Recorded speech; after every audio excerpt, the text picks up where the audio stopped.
negeri ini memanggilmu kawan.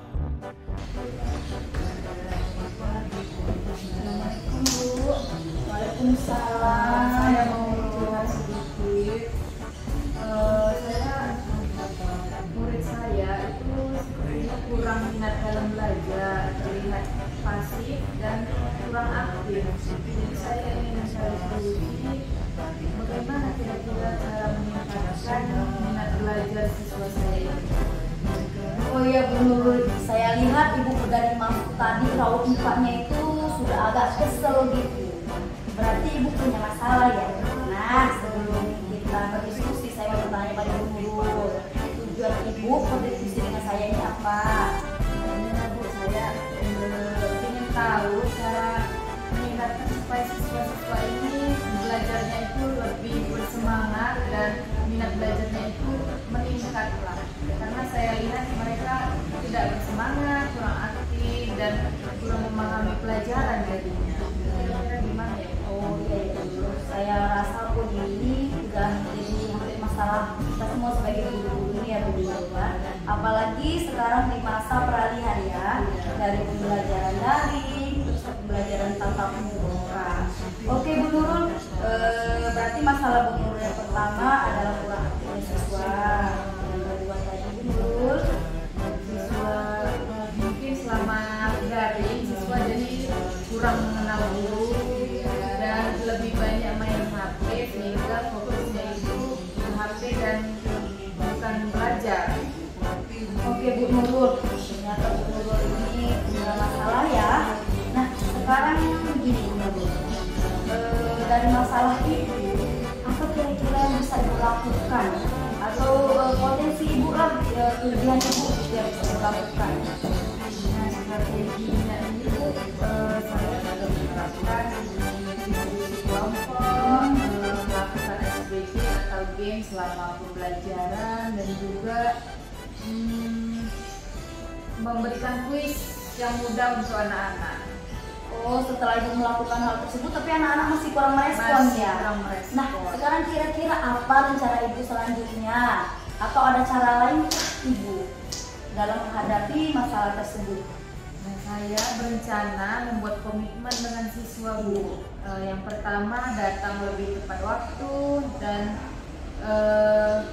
saya ingin membuat rolling kelompok atau perpindahan supaya temannya itu berganti, jadi selama belajar itu tidak bosan. Oh, bagus sekali Bu Nurul ide Ibu. Iya Bu, saya juga ingin meminta bantuan dari rekan kerja dan masukan dan juga bimbingan dari kepala sekolah.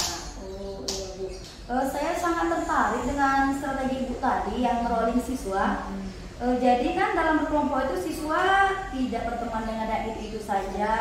Jadi mereka pun beragam ya, dari tingkatnya yang agak pintar, sedang. Iya bagus sekali Bu Nurul. Nah setelah Ibu melakukan hal tersebut, kira-kira Ibu memerlukan bantuan orang lain enggak untuk melakukan hal ini? Saya coba melakukan sendiri Bu, saya bisa melakukan sendiri. Oh bagus sekali ya Ibu Nurul. Saya harap Ibu tetap semangat ya. Ternyata Ibu sudah punya solusi sendiri dari masalah Ibu tadi. Jadi Bu Nurul, kedepannya Ibu tidak usah segan kalau mau curhat masalah Ibu ya Ibu. Tetap semangat ya Ibu. Semoga Ibu bisa melaksanakannya dengan baik Ibu Nurul. Terima kasih ya Bu, saya udah dapat solusi dan saya akan menerapkan solusi yang sudah saya dapatkan. Nah kira-kira kapan Ibu akan menerapkan solusi ini? Segera saya terapkan, mungkin besok akan saya terapkan di dalam kelas saya. Oke, tetap semangat ya Bu Nurul. Terima kasih ya Bu. Saya pamit dulu ya Bu. Assalamualaikum warahmatullahi wabarakatuh. Waalaikumsalam. Ada beberapa pertanyaan yang akan saya diskusikan kepada, makasih anak, diskusikan kepada Ibu Nurul, yaitu menurut Ibu Nurul bagaimana Ibu Risma sebagai calon guru penggerak dalam mempraktekkan coaching kepada Ibu Nurul barusan.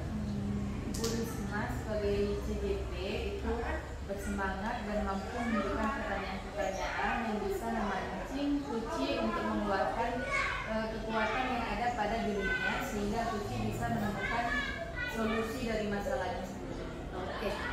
Kemudian apa hal baik yang Ibu rasakan dari praktek coaching hari ini? Saya merasa senang karena saya lebih mengenali diri saya sendiri. Ternyata masalah yang saya alami sudah ada solusinya dengan kekuatan yang saya miliki. Iya. Kemudian jika ada yang perlu dikembangkan, bagaimana menurut Ibu Nurul hal yang perlu dikembangkan dalam kegiatan kita hari ini? Yang perlu dikembangkan adalah komunikasi untuk bisa membina hubungan yang lebih baik. Oke, Bu. Nah, berarti intinya semakin sering kita latihan coaching, maka semakin paham kita langkah-langkah coaching, apalagi model Tirta ya Bu. Ya, tetap semangat. Makasih Ibu Nurul ya.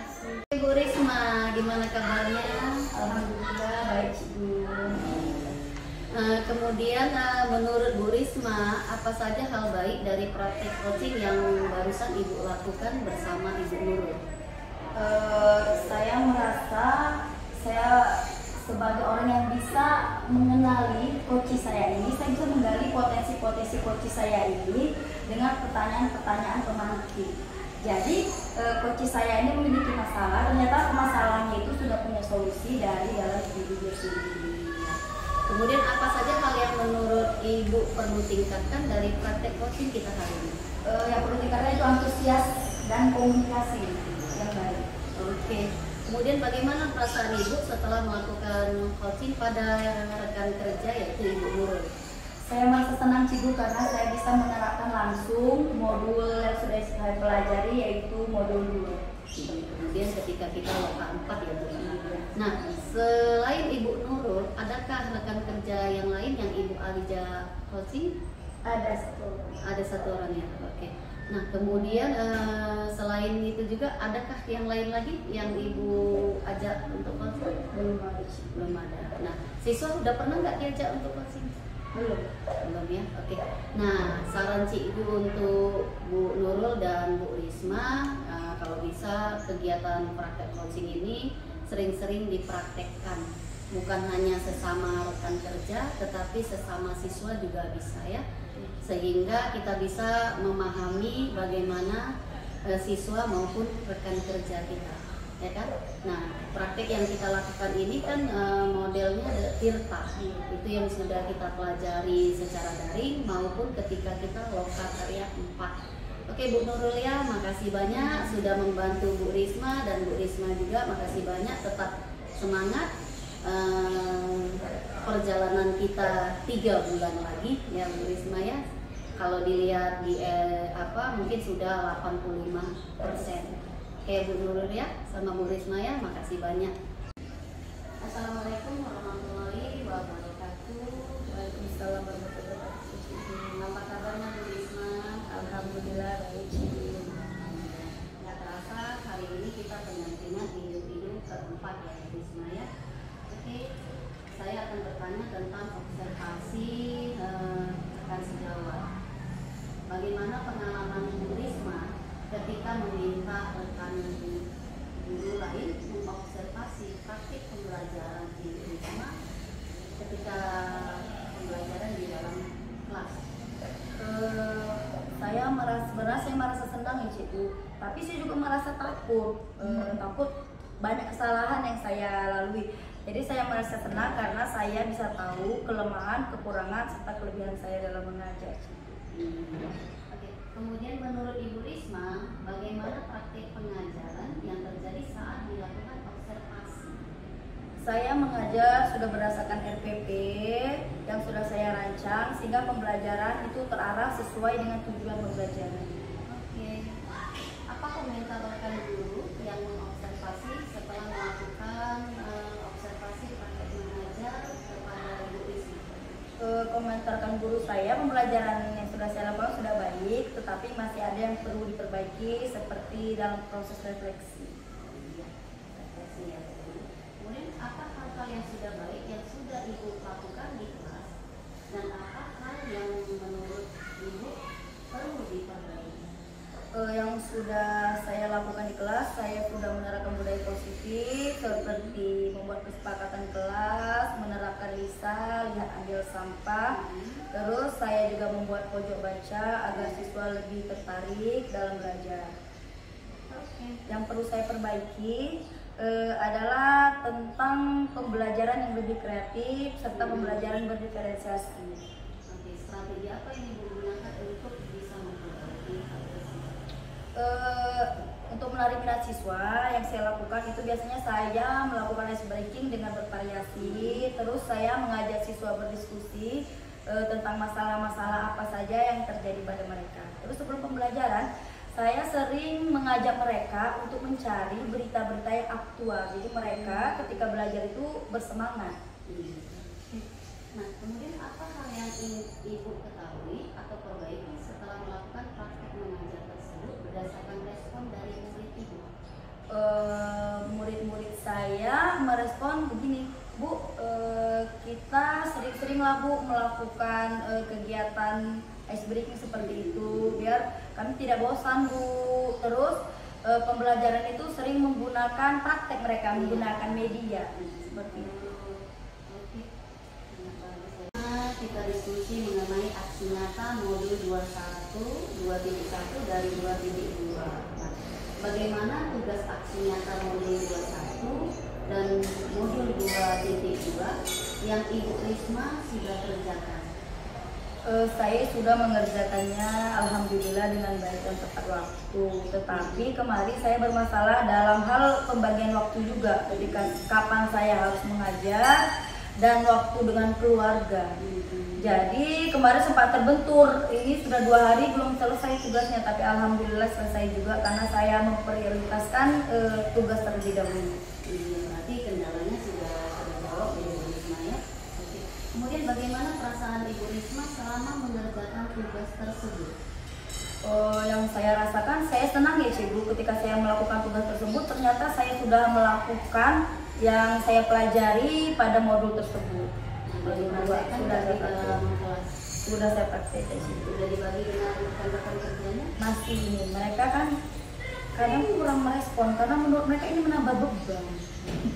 Jadi pembanyak-banyak tugas. Ibaratnya belum berani keluar dari Zona aman, iya.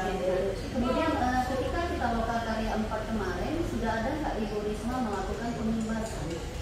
Untuk pengimbasan secara langsung yang seperti kemarin Kak Cigu itu belum terlaksana. Tetapi kalau dalam kelompok kecil komunitas kami sudah. Sudah. Iya, tapi kalau yang hadir kepala sekolah belum, semua rekan guru belum. Nanti cari waktu kita Karena terbentur di bulan puasa. Oke, kemudian modul 2.1 dan 2.2 ini apakah Ibu Risma sudah melakukan pengimbasan? Yang seperti saya bilang tadi Cigo, kalau secara keseluruhan kan kita banyak ini kan belum. Tapi kalau dalam komunitas kecil kami sudah. Oke, sudah ada dokumentasinya? Sebenarnya di situ. Udah bisa di media sosial Bu Risma? Kalau bisa itulah masalahnya Ibu. Belum. Nah, memang Itu aja masalahnya. Yang pertama Cigo kadang saya lupa. Karena udah banyak tugas menunggu. Kadang mengedit memerlukan waktu. di-share, Oh, iya. buat deskripsinya ya, kemudian Iya, di-share bisa juga juga. guru penggeraknya biar berbagi itu kan. Iya, Cigo. Nah, kemudian apa hal yang bisa Ibu ambil dari pelajaran mengerjakan tugas selama ini? Yang bisa saya ambil ya Cigu itu manfaatnya. Ternyata banyak sekali manfaat yang saya dapat, terutama saya sebagai pendidik. Jadi saya bisa mengubah mindset saya. Ternyata tugas seorang guru itu bukan hanya untuk mengajar, tetapi juga mendidik murid yang lebih baik, serta saya bisa menerapkan merdeka belajar. Oke, mantap. Kemudian apa rencana atau perbaikan ke depannya berdasarkan aksi nyata tersebut? Perbaikan yang perlu saya lakukan ya dalam aksi nyata ini, saya harus menjaga komunikasi lagi dengan rekan saya agar mereka bisa terimbas dengan apa yang sudah saya lakukan selama ini. Nah, sejauh ini komunitas praktisinya gimana? Komunitas praktisi berjalan seperti biasa, tetapi karena di sini banyak kegiatan sekolah kita jadi agak kurang aktif. Biasanya kami 1 minggu sekali itu ada kegiatan KKG. Ini sudah mau 1 bulan belum ada. Belum ada ya. Kalau bisa usul dibuat aja grup di WA. Kalau memang nggak bisa login, jaring aja. Ibaratnya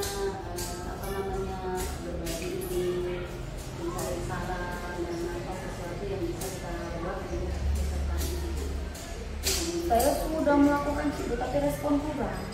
Jadi ketika saya mengeser, oh ini agak jago nih, tapi muka ini. Jadi Makanya itu tadi perlu pendekatan kepada kepala sekolah, sehingga kepala sekolah bisa mendukung kegiatan-kegiatan positif yang sudah ibu pelajari kan.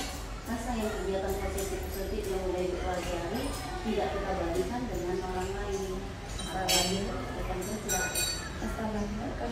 Oke Bu Risma, kita masuk refleksi terhadap proses pendampingan hari ini Bu Risma ya. Nah, setelah Ibu Risma menjalani program guru penggerak ini, apa hal yang menurut Ibu paling Ibu sukai dari materi-materi yang sudah dipelajari maupun yang sudah dipraktekkan? Kalau materi yang paling saya suka itu tentang filosofi pertama kemarin ya, filosofi Ganjar Dewantara, karena itu sangat berguna bagi saya sebagai seorang ibu. Sedangkan aksi nyata yang saya suka itu praktik coaching tadi, karena saya bisa lebih akrab dengan coach saya dan saya bisa menggali potensi-potensi mereka dan saya lebih mengenali sifat mereka. Oke, iya. Kemudian materi apa yang Ibu rasakan masih membingungkan dan ingin dipelajari lebih dalam lagi? Materi yang membingungkan itu masalah pembelajaran berdiferensiasi ini, karena dia memerlukan waktu yang banyak dari pemetaan, dari segi proses pembelajaran sampai dengan akhir pembelajaran. Iya, itu ya Bu. Oke. Kemudian kalau PPP berdiferensiasi itu kan konten, proses, produk. Seperti ketika kita loka 4 itu kan ada poin-poinnya.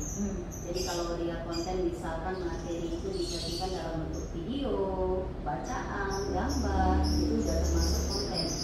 Nah jadi kalau dia proses, cara penyampaian materi itu dilakukan bisa diskusi, studi kasus, dan kemudian bagi kelompok itu sudah proses. Nah kemudian kalau dia produk, yaitu terdapat variasi produk pengetahuan untuk setiap murid.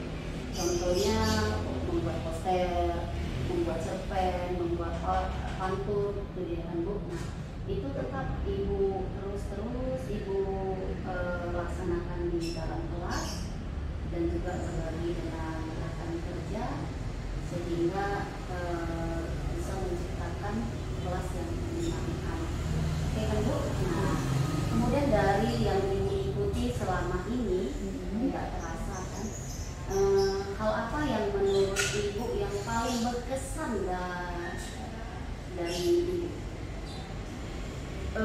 Hal yang paling berkesan yang saya alami, saya itu memiliki teman-teman yang kompak Bu. Terus saya punya pengajar praktik ini yang terus tidak bosan-bosan membimbing kami, serta Bapak fasilitator juga yang terus semangat agar CGP ini dapat menyelesaikan tugas dengan baik. Iya, oke.